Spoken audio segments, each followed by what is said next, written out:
Okay, go. Good afternoon, everyone. Good afternoon, ma'am, once again. I am FNG Silacomba, and today we were going to present the Team Daddle's Love marketing plan. So, first we're going to tell about the business profile. Our business is Team Daddle Love. It is specializing in daddle. It is a traditional Filipino delicacy, and we are located at Tomate Street, Nara, Palawan, Poblacion, Nara, Palawan.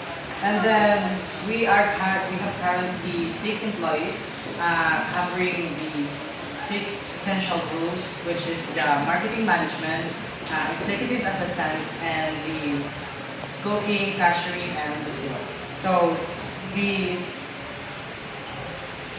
business, our mission is to provide a authentic and high quality Filipino delicacies that bring comfort, nostalgia, and cultural pride that to every customers. And our vision is to become recognized and a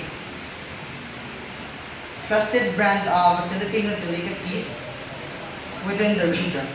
Excuse me.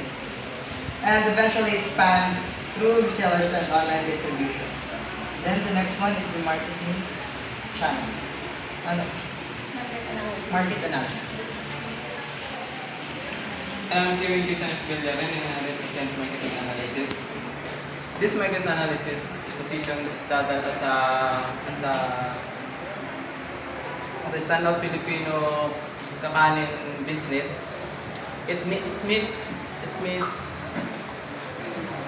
demand for affordable, fresh, locally sourced merinda with flexible packaging PR, relatable to social media, and hyper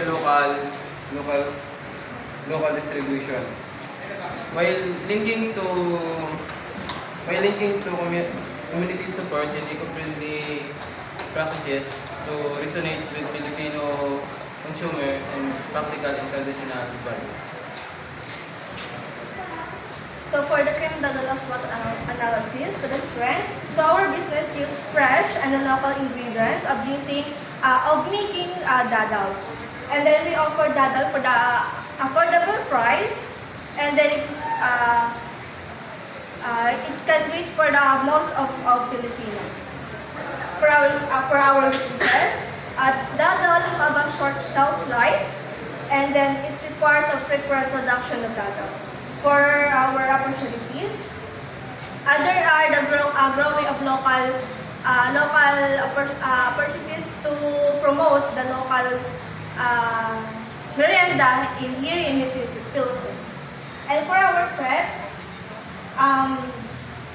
production expenses could be affected due to changing of coconut prices. And for our competitors analysis, Good afternoon, everyone. My name is Javid Reyes, and I would like to present competitors' analysis. The commitment identities that can focus on quality, affordable freshness, and modern branding packaging in the native delicacies markets.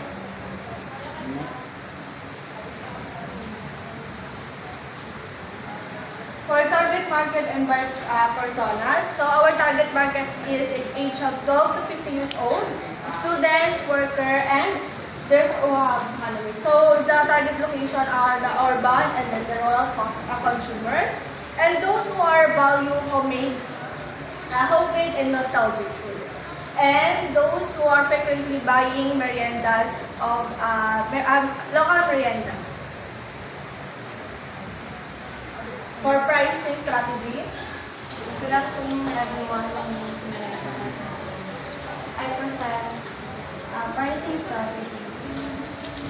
Team Daddle will use penetration pricing to attract customer in the competitive kakanin market by offering lower price than competitors. It can gain buyers and encourage them to try the products. Affordable price make it easier for customer to buy again, helping the business grow. The price points are simple and flexible. 10 pesos per pieces, 6 pieces for 6 to 70 pesos. 10 pesos pieces for 100 to 120 pesos. 20 pieces for 180 to 220 pesos.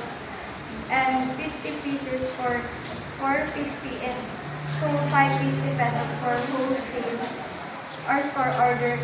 The price is 8 to 10 pesos per price, making it convenient for both individual buyers and both customers. Next, marketing channels. For the marketing channel, to effectively promote the Kim Dadal's Love, we will use a strategic mix of the digital and community-based marketing channels. So the first one is the social media. We will going to utilize the Facebook, TikTok, and Instagram to increase the awareness and engage with our audience. And our content we will be include the video showing how Dadal is made, and then the consumer reactions. Then the next one is the stories featuring the local farmers, and of course we were going to collaborate with the Pasalubong stores and the milk tea shops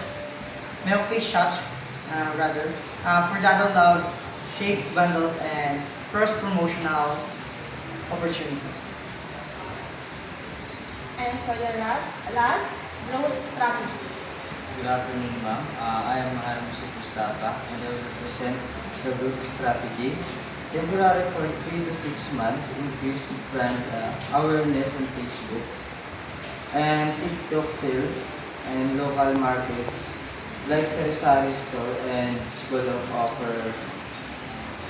Free tasting at event and create better packaging, increase brand memory over 6 to 12 months, expand distribution to pasalubong centers, convenience stores, and gifts, and introduce seasonal package for holidays, Fiesta, and Christmas. Start cutting online orders with any available delivery for long-term strategies,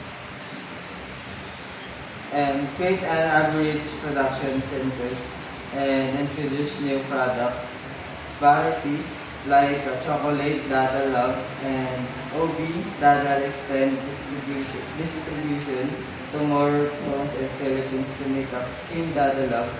And I will now local brand in the Philippines, increasing production, investing in branded packaging, and expanding into new retail areas are the following steps.